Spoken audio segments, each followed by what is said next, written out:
fracking waste in New Jersey, and you didn't do it, and I would have appreciated you do something. Spend more energy on that than something like this, but thank you. Thank you. So, Mr. Meekum?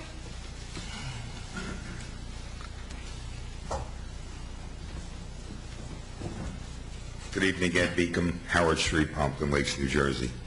I'm here tonight because I have a couple of specific questions about the fill that's being used down at Hirschfield Park. And we have an ordinance, it's 159.5.1, it's called fill. And then the ordinance was dated 1991-22 under F. All soils to be used as fill or refill on any property in the borough shall be tested. Has that fill been tested before it was spread out in a park area? I know that you get waivers under the state for desnagging and desilting, but I don't think it gives you a waiver for placement of fill in a park. It says that it's supposed to be done before it's put in place, but I know that's a little too late, but the ordinance also says that should be tested in place, and a number of tests that should be determined should be by the borough engineer in accordance with good engineering practices. So I hope that would happen. And I'm not saying that because I believe that it can only be DuPont contamination.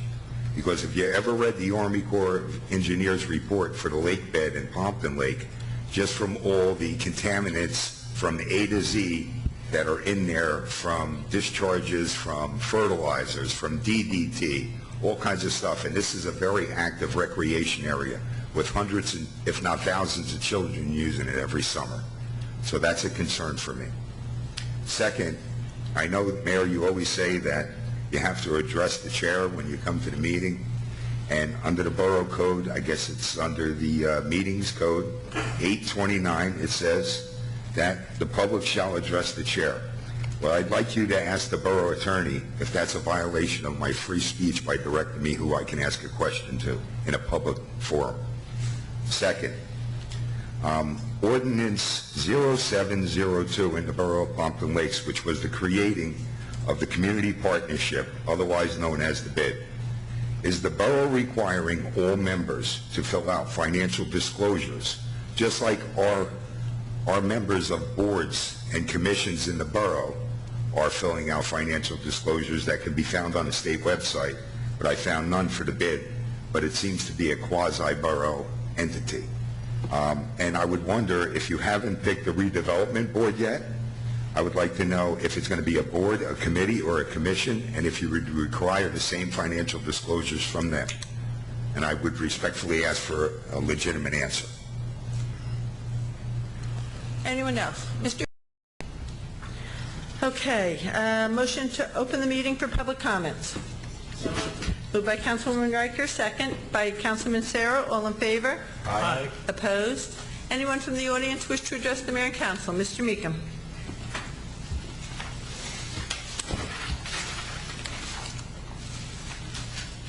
Ed Meekum, Howard Street, Pompton Lakes, New Jersey.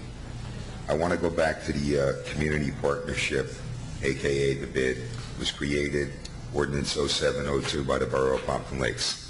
If you read the financial disclosure form and ask you to defer to the borough attorney as a resident, whether you think that a business improvement district that was created by ordinance in the Borough of Pompton Lakes is required to fill out a financial disclosure form. That's not the answer you gave me before. You said you've never seen one come from the state.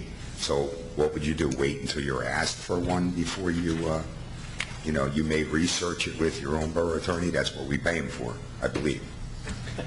Second, I would hope that, you say, Mr. Bates saying that the guy's doing a great job down there, and Mr. Martin said, hey, he didn't realize that they filled it in more than they were supposed to, and that the DEP had made a point to say don't fill in that area. So really nobody was technically watching when it was being done. And I can only hope that this gentleman is not going to back charge us. But what really bothers me is you've created the Pompton Lakes Flood Advisory Board. Go on their webpage.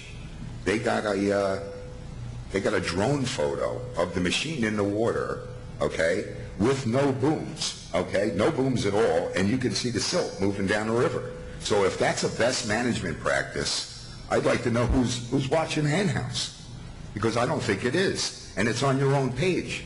And people on that page are writing that the material will be tested and removed on September 29th, and today, on October 8th, it still sits there. So that's alarming to me.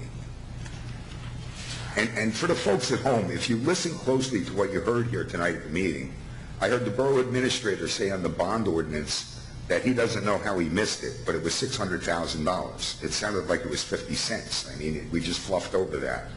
And the mayor and council had an opportunity to test the soil when we were discussing it tonight, but not one of you chose to debate the issue and bring it up and say, let's test it down at Hirschfield Park.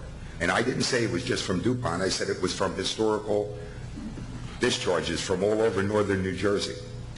And during the public portion, I asked about the redevelopment committee, and the mayor stated, we don't have one, and Mr. Stamone states that he just had a meeting with him. I'd like to know what's going on in this now.